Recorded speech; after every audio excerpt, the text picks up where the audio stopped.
이 이슬람 문제에 대해서 이제 말씀을 드리려고 하는데요. 이슬람이라는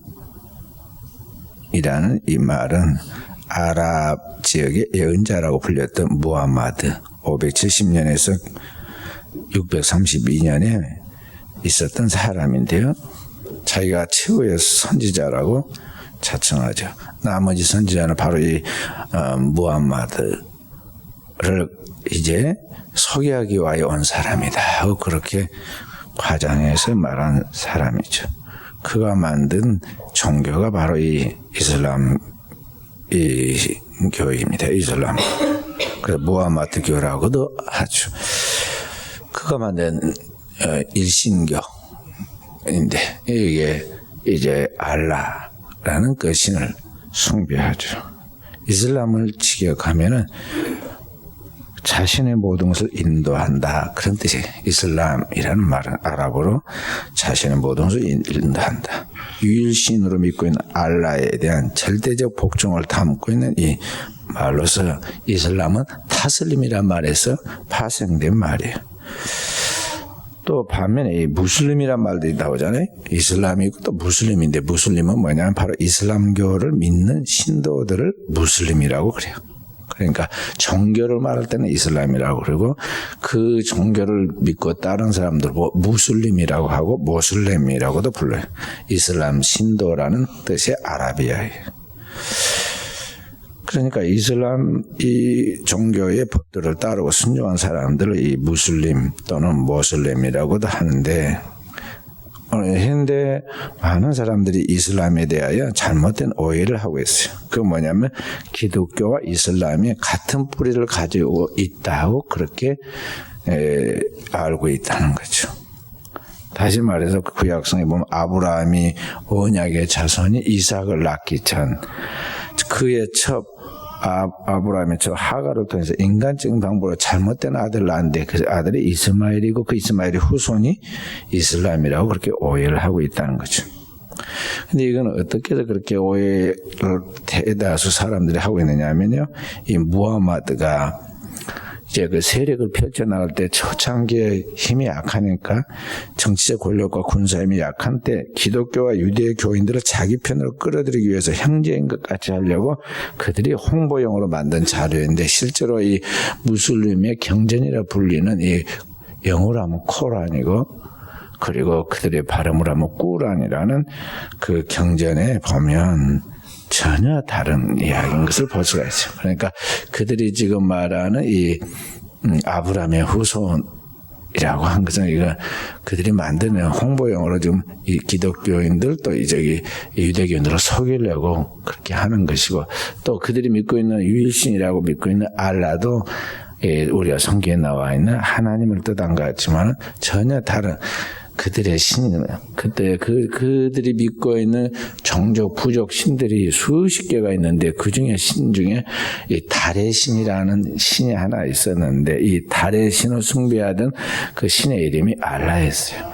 그러니까 알라인데 그걸 갖다가 이제 성경에 나와 있는 하나님을 지칭할 때 엘로힘이라는 그 말과 비슷하니까 또 거기다 그 집에다가 같은 하나님을 믿는다고 그렇게 이제 속인 거예요. 그래서 항상 거짓된 그 종교들 또 이 악한 사단은 속이는 천재고 거짓이 압이기 때문에 종교적으로 늘 그렇게 속여가지고 현혹시키는 거예요.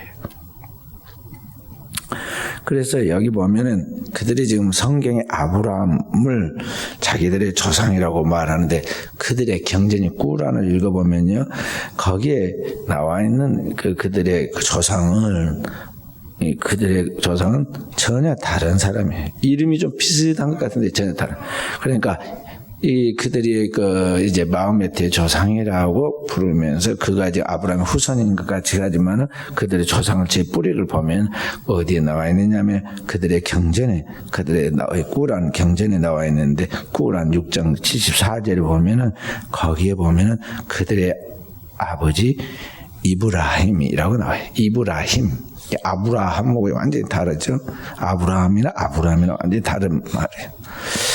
그리고 뿌리를 조사해 보면 성경에 나오는 아브라함의 아버지는 데라인데 창세기 11장 31절 32절에 보면 저기 메소포타미아 갈대 우리에서 나올 때 그 아버지 데라가 데리고 나와야 가족들을 그 데라가 나오는데 여기 이브라힘이라는 이 사람은 그 아버지의 이름이 뭐냐면 아자르라고 그래요. 아자르. 그리고 아브라함이라는 이름은 언제 줬어요? 처음부터 아브라함이라고 부른 거예요. 처음에는 아브람 세자였잖아요. 그런데 나중에 99세가 됐을 때 이제 이름을 개명시켜주고 그 다음에 할례를 베풀게 하고 그렇게 하고 아들 이름까지 지어주자. 근데 그때 나중에 가서 아브라함이라고 지어줬어요. 그런데 여기 꾸란이라는 그 경전에 보면은 이브라힘은 어릴 때부터 그 이름이 이브라힘으로 불리는 것을 볼 수가 있어요. 또 한 가지는 성경에 나와 있는 아브라함, 믿음에서 아브라함은 사우디아라비아의 메카라는 곳에 간 일이 없는데 꾸란의 이브라힘, 그들의 조상이라 부르는 이브라힘은 이스마엘과 함께 카바 신전을 건축했다고 그렇게 이야기하고 있어요. 여기 사우디아라비아의 메카 거기 그 신전을 카바라고 그래. 카바. 그 사각형으로 되어 있는 그 거기 일부 카바라고 하는데 카바 신전을 건축했다고 그렇게 말합니다. 그러니까 여러 내용과 또 여러 가지 그 이름을 볼 때 그 사람이 절대 아브라함이나 이브라힘이 동명이인이 아닌데 그 동명인이 아닌데 동명이인도 아니고 이름이 완전히 다르고 뿌리도 다른데 그런데 이 무함마드는 자기를 이슬람교의 창시자인 무함마드는 자기가 바로 그 아브라함의 후손으로서 이스마엘의 후손으로 태어났다 그렇게 말하고 있다는 거죠. 그러니까 전혀 다른 이야기예요. 그리고 이스마엘에게 태어났다 하더라도 하나님이 이스마엘을 쫓아냈잖아요. 언약의 자손이 아니다는 거죠. 시편 83편에 보면 오히려 이 이스마엘 곧 언약의 자손이 아닌 그의 후손들은 하나님과 원수된 사람이라고 그렇게 말씀하고 있어요. 그런데 이 잘못된 생각과 사상을 가진 사람들이 고대 근동 지역에 얼마나 많이 퍼졌던지 이슬람교 신자의 숫자가 지금 전 세계 인구의 20%에 15억의 인구가 이슬람 교도들이다 하는 것이죠. 이슬람교의 창시자가 마호메트인데 마호메트는 아내가 몇 명이었을까요? 몇 명이? 몇 명? 아내가 8명이야. 처음에는 4명이 있다고 자꾸 늘려가지고 8명이. 장로의 뭐가 좋아서 그렇게 웃어요? 8명까지 두었는데 놀랍게도 자식이 없었어요. 아무리 기다려도 자식이 안 태어나요. 그런데 자식이 없이 죽었는데 그를 추종하는 사람이 이렇게 많아져가지고 전 세계 인구의 20%를 차지하고 있다는 게 얼마나 무서운 일이에요. 악의 번식력은 그렇게 강한 거예요. 가만히 놔둬도 이 세상 악한 세상과 인간은 악한 죄인의 종자들이기 때문에 이 악의 번식력이 크다는 거죠. 이 마호메트의 추종자를 두 파로 나눠지죠.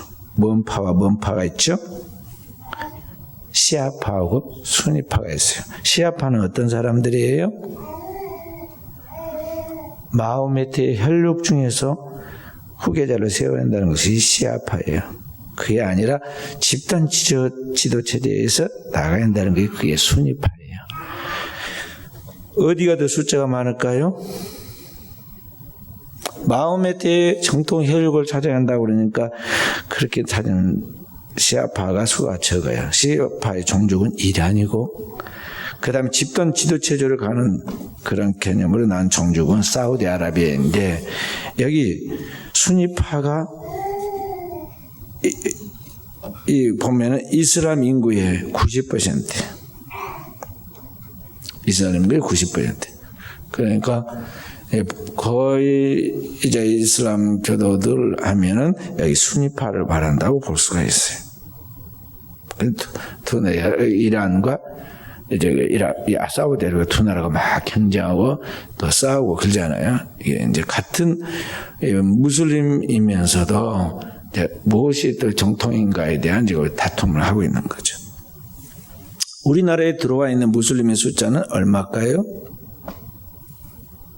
우리나라에 들어온 무슬림의 숫자 20만 명이 20만 명.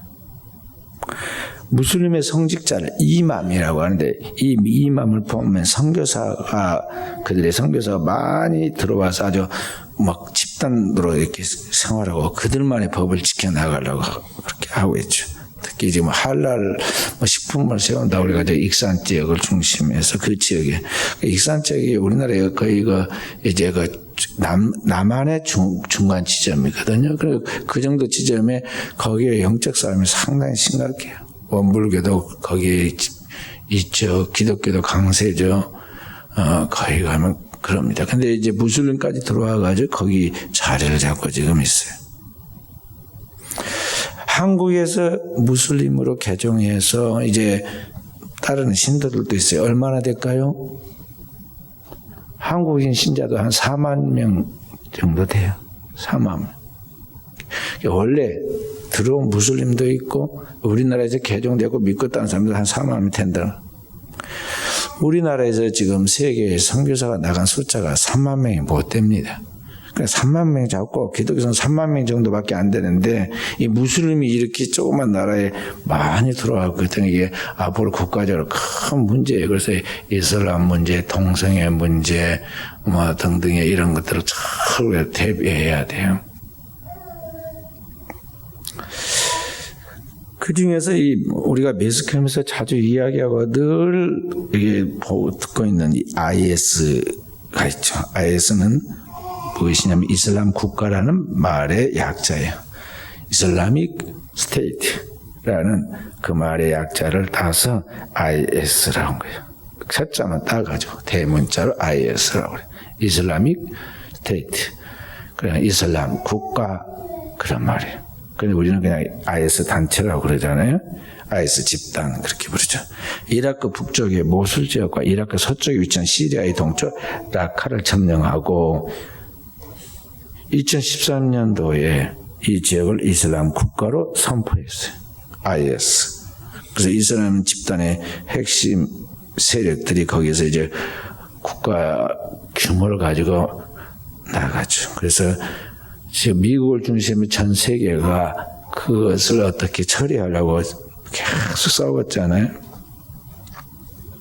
이 이라크의 급진 순위파 반군 세력이 지금 이 IS 집단의 핵심입니다. 역사적으로 보면 이 IS는 2003년도에 후세인을 제거했을 때, 사담 후세인 대통령을 제거했을 때 조직된 테러 조직 알카에다라는 알카에다의 하부 조직인데 이 하부 조직이 시작이 된 거예요. 그 IS 시작. 그들을 강한 무장한 그런 무슬림 조직이라고 해서 무자헤딘이라고 그 당시에는 불렀는데 그 중에서 또 강한 조직이 생긴 거죠. 그래서 우리가 잘 아는 그 지도자 알카에다 지도자였던 누군가요?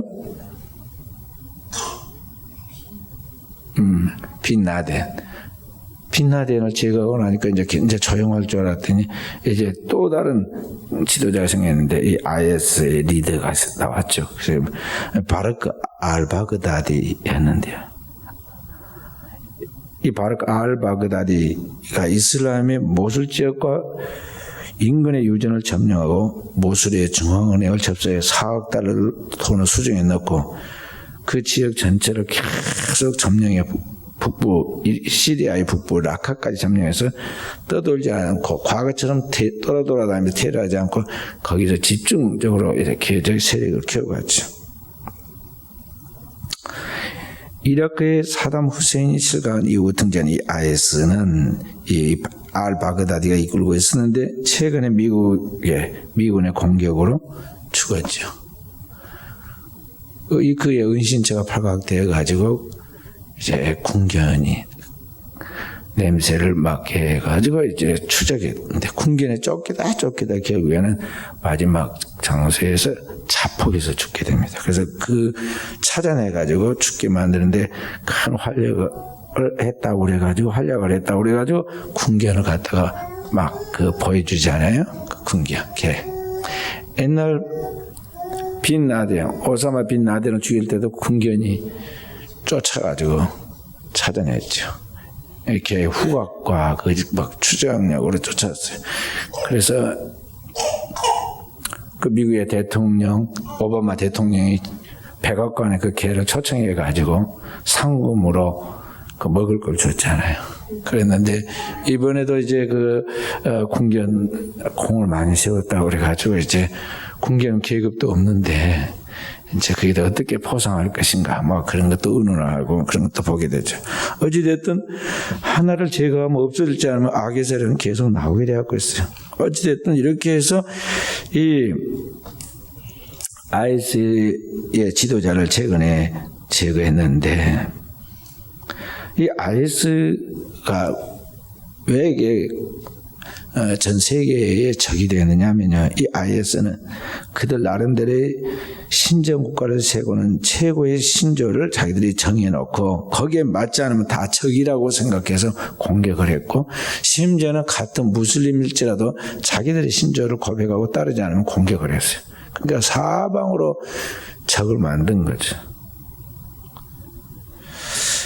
미국은 중동 지역의 나라들이 상호 협력하고 서로 단합함을 원하지 않아요. 그래서 서로 흐트러버리려고 그래요. 그래서 어느 때는 이 나라를 편들었다가 어느 때는 저 나라를 편들죠. 그래서 이 미국은 과거에는 이라크를 도왔어요. 이라크가 어느 나라냐면은 고대에는 이 나라가 어느 나라예요? 인류 문명의 발상지인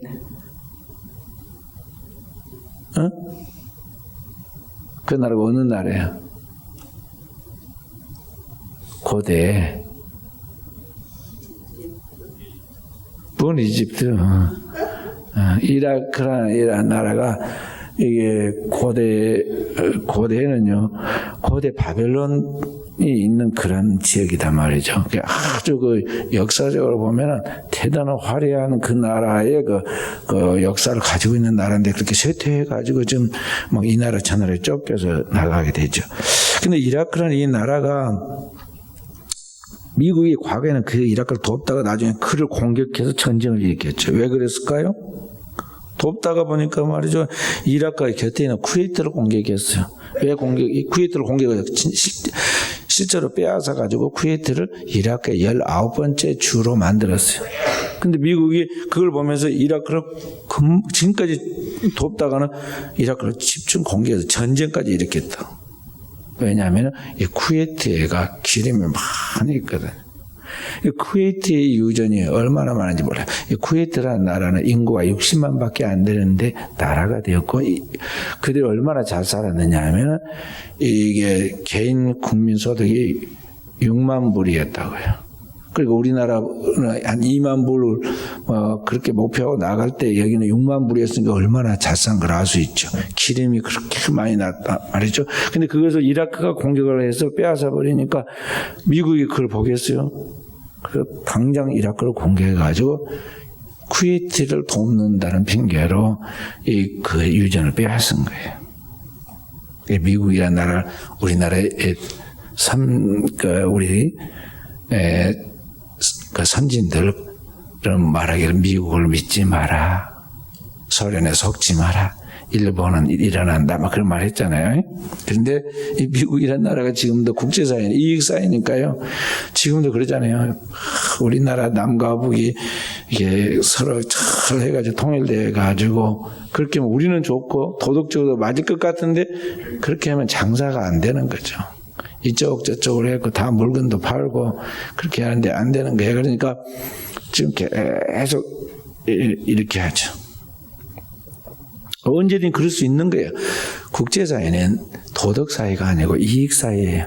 이익에서 움직여요. 왜냐하면 인간과 인간이 서로 피부를 맞대고 사랑을 나눈 가운데서 거기에서 우정도 사랑도 싹 트는 것이지만 국제사회는 그런 게 아니잖아요. 국가 대 국가이고 그 국가를 움직이는 조직과 그 국가의 조직사회에서 움직여가는 것은 경제 문제인데 이 경제 문제 이익이 없으면 언제든지 자기의 적이 될 수가 있는 거예요. 그렇기 때문에 국제사회 쪽에서 도덕과 윤리와 그 다음에 인간의 그러한 것을 추구하는 것은 너무 순진한 거죠. 역사로 보면 그걸 볼 수 있는데 방금 이야기한 같이 이 미국이 이라크를 돕다 이라크를 공격해요. 과거에는 이란과 이라크 전쟁 때 열세에 빠져있던 이라크를 돕더니 이번에는 이라크가 이제 쿠웨이트를 공격하는 것을 보면서 이번에 미국이 이라크를 공격했죠. 그러니까 이렇게 함으로써 이제 미국이 그런 중동의 나라들을 조정을 해 나가다가 말이죠. 거기에서 막 흐트러져 버리니까 적과 동지가 구분이 안 되는 거예요. 그렇게 되니까 그때 그 틈을 타고 일어난 게 뭐냐면 이 IS라는 이슬람 국가 집단이었어요. 바로 그런 그 위험한 사람들이 우리나라에도 지금 들어와 있다는 거죠. 2015년도에 국가정보원의 발표에 의하면 우리나라에도 이슬람 무장세력 IS에 가담하려던 청년들을 2사람을 적발해서 출국을 금지시켰고 우리 알고 있는 거죠. 우리나라에 폭탄 원료를 그리고 하던 IS 연기된 외국인 5명을 적발했다고 발표했어요. 우리나라가 절대 안전한 나라가 아니다. 더 이상 한국이 IS 테러의 안전지대가 아니다 하는 것을 지금 보여주고 있다 하는 것입니다. 그래서 우리가 먼 미래와 자손들을 생각하면서 국가적으로 이제 진짜 똑똑한 분들이 또 영적으로 다 서 있는 사람들이 이러한 미래에 우리나라의 국가의 백년 미래를 내다보고 하나하나 이런 걸 준비해야 하거든요. 그런데 이제 아무런 그런 대책을 세워놓지 않고 막 중구난방으로 그렇게 하고 뭐 이거 이제 난민에 대한 정책도 그러하고 뭐 규칙이 없는 거죠. 그래서 여러 가지 어려운 문제 생겨요. 이제 그들이 들어와가지고 정착해 나아가면서 우리가 잘 아는 할랄이라는 식품을 이제 만들어가지고 파는 것부터 시작해서 또 이슬람 국가의 지하 금융인 이 스쿠크라는 이슬람 경제를 끌어들여요. 이슬람 스쿠크법의 그들의 율법에 의하면은 성경에 나와 있기도 하지만 이자를 받지 말라는 그런 것을 딱 가지고 아주 저리 이자로 거의 공짜로 주다시피 하면서 딱 포섭을 합니다. 그렇게 하고 그 다음에 이제 그들을 완전히 그들을 이제 그룹으로 끌어들이는 거죠. 그렇게 해서 완전히 이제 이슬람교화시키고 그들로 하여금 이제 그들이 종처럼 일하게 만드는 거예요. 세계로 그렇게 좀 침투에 들어가고 있는데 이러한 것들은 오늘 우리나라에도 지금 이미 들어와서 작업을 하고 있다는 거죠. 그래서 그 돈으로 학교를 세우고 그 돈으로 활동한 사람들이 많이 있어요. 그래서 오늘 우리는 이러한 모든 것들을 단순하게 봐서는 안 되고 이러한 모든 것이 다 공중의 권세자분 원수 마귀의 그 심각한 공격 에 의한 영적 싸움이라는 걸 늘 알고 우리가 추구해 나가는 하나님의 나라를 이 땅에 세워가는 그 하나님의 영광을 구하는 이 일에 오늘 우리가 어떻게 하나님 앞에서 그 삶을 감당할 것인가를 우리가 늘 성경을 주목해 보면서 기도하고 깨어 있어야 한다는 것입니다. 요한계시록에 보면 종말에 대한 하나님의 심판에 7인을 떼기 시작하는데 첫 번째 인을 뗄 때, 두 번째 인을 뗄 때 쭉 나옵니다. 그 보면 백마 탄 사람, 정마, 그 붉은 말을 탄 사람, 또 흑마, 검은 말을 탄 사람, 그 다음에 청황색의 말을 탄 사람 나오죠. 여기 정마는 전쟁을 뜻하고 흑마는 기아를 뜻하고 청황색 말은 사망을 뜻한다고 성경이 분명히 설명해 주고 있어요. 그래서 오늘날 우리가 지금 이 종말의 현상 중에 보면은 이 먹고 사는 이 문제, 이 기아의 문제 때문에 잘 사는 사람은 잘 살지 못 사는 사람은 아직도 새끼 밥을 못 먹고 살잖아요.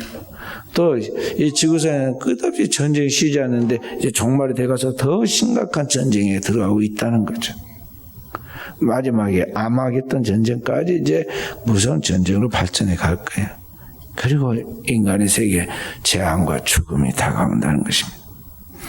그런 치열한 영적인 하나님의 심판의 한가운데를 우리가 지금 걸어가고 있다는 걸 알고 우리가 사는 것이 단지 이 육체로 사는 것이 전부도 아니다는 것입니다. 오늘 우리의 이 싸움은 단순한 이 세상에서의 그냥 먹고 사는 문제에 대한 그런 경쟁 정도의 혈과유의 싸움만이 아니라 배후의 역사고 있는 악한 영이 공중의 권세 잡은 자, 그 원수 마귀와 그의 영을 받아서 이 세상에서 있는 것이 전부인 줄 알고 그를 추구해 나가는 이 세상의 권력자들, 권세자들과의 위정자들과의 싸움이라는 걸 알고 이 싸움에 승리하도록 하기 위해서는 우리가 완전하게 깨어있어서 하나님의 영적 무장을 하고 있어야 한다. 그래서 정말로 너희가 주와 그 힘의 능력으로 강건해지라고 그랬고 그게 뭐냐? 구체적으로 하나님의 전신갑주를 입어라 그랬어요. 하나님 전신갑주를 입어라. 머리에는 구원의 투구를 써라. 구원의 절대 확신을 가지고 살아야 한다는 거죠. 심장에는 의의 흉배를 붙여라. 우리는 하나님의 나라고 의를 구하고 그 의를 붙들고 나가는 사람들임을 늘 잊지 말고 그 거룩한 하나님의 의를 쫓으라는 거죠. 그리고 발에는 복음에 예비한 신발을 신고 우리는 어디를 가든지 우리 주 예수 그리스도를 복음을 전해야 하고 오늘 우리의 삶의 모든 부분을 이게 딱 정립시켜 나가는 것은 하나님의 진리의 말씀이므로 진리의 허리띠를 띠고 그리고 마귀의 불화살로부터 끊임없이 우리를 넘어뜨리려고 하는 속이는 의심하게 하는 것을 막는 것은 믿음의 방패다. 그러니까 믿음의 방패를 가지고 그리고 마귀를 물리치는 마지막 최후의 검 이게 검이 칼인데 적을 죽이는 것은 칼인데 바로 그 검은 하나님의 말씀이다. 그래서 성령의 검과 하나님의 말씀을 가져라 그랬어요. 그 성도가 영적 무장한다는 그거다는 거죠. 이런 영적 무장을 따라 싸우는 그 방식, 그 싸우는 전술은 뭐냐면 기도예요. 기도로 쉬지 말고 기도하면서 나가나. 기도보다 더 강한 건 없어요. 기도할 때 하나님이 천군 천사를 통해서 우리를 돕죠. 하나님의 말씀이 무엇인가에 대한 진리와 지혜를 하나님이 주시죠. 그 뜻대로 살아갈 수 있는 능력과 은사를 주시죠. 그리고 어떤 환난과 위기 가운데서 그걸 평안하게 잘 감당할 수 있는 모든 은총을 하나님 부어주신다는 것입니다. 그렇게 해서 우리 하나님 백성들이 이 세상 돌아가는 게 어떻게 돌아가든지 오늘 새벽에도 말씀드렸지만은 유라굴로 풍랑으로 인해서 막 온 배가 뒤집혀가 다 죽게 된 것 같이 보이듯이 온 세상이 그렇게 혼란해도 하나님의 백성은 눈동자 하나같이 지켜주시죠. 머리카락 하나도 상하지 않도록 그 수많은 사람 중에서 한 사람도 죽지 않도록 다 보호하신다. 알고 오늘 또 우리가 하나님 앞에서 깨어있는 종들이 되어야겠습니다. 40일 작전 기도가 이제 마무리돼 갑니다. 오늘 또 간이 서점에서 장로님이 그 교회 다니엘 기도에 한 이야기 하더라고요. 그래서 저도 가만히 듣고 이제 어떤 게 장점이고 어떤 게 단점이 되냐 하고 이제 뭐 이야기도 들어보고 그랬어요. 우리 교회는 40일 목표는 좋잖아요. 40일하고 20일하고 게임이 됩니까? 절반이 더 높은데 근데 문제는 다 해야 하는데 다 참여해야 하는데 그게 이제 안 되니까 그게 좀 안타까워요. 어디에나 마찬가지예요.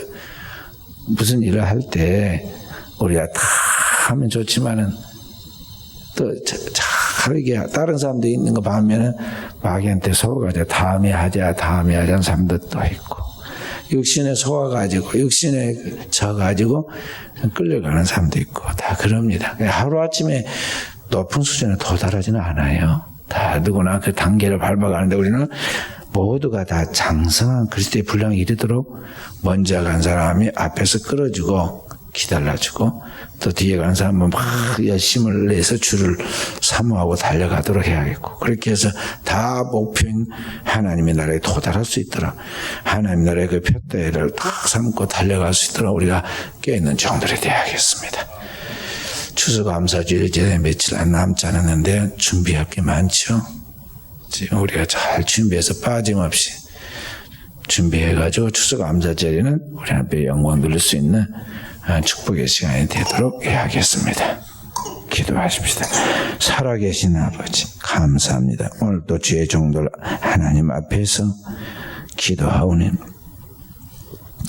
이 세상에 다양한 사람들이 다양한 영적인 그러한 사람들이 살아가고 있는 이때 하나님께서 우리 하나님 백성들에게 우리 주 예수 그리스도를 알고 구원에 대한 거룩한 진리를 깨달아 그 믿음을 살게 해 주시고 이 세상에 하나님을 알지 못하여 원수 마귀에 속아가서 잘못된 것을 쫓아 방황하며 자신의 생명과 또 다른 사람의 생명을 파괴로 이끌어가는 악의 세력들에 대해서도 우리가 어떻게 그 문제를 처리해 나갈 것인가에 대하여 인간의 혈과 육의 싸움이 아니라 오늘 그리스도인들 거룩한 영적 싸움을 싸우되 그 하나님의 전신갑주인 하나님의 말씀과 성령으로 무장해서 주의 백성들이 항상 깨어 기도하는 가운데 하나님의 선하신 인도와 도우심과 지도를 통해서 자라가도록 그리고 승리하도록 주께서 가르치시오니 오늘도 이 믿음으로 승리하는 거룩한 종들이도록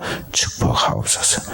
우리 사랑하는 성도의 가는 길이 어둠이 변하여 빛이 되게 하여 주시고 주의 백성들이 가는 곳에 사망이 변하여 생명이 되게 하여 주시고 주의 백성들이 가는 그곳에 절망이 변하여 희망이 넘치고 주의 백성들 통해서 하나님의 구원의 치유의 온전한 역사만 나타나도록 성령이여 주의 종들을 도우시며 축복하옵소서.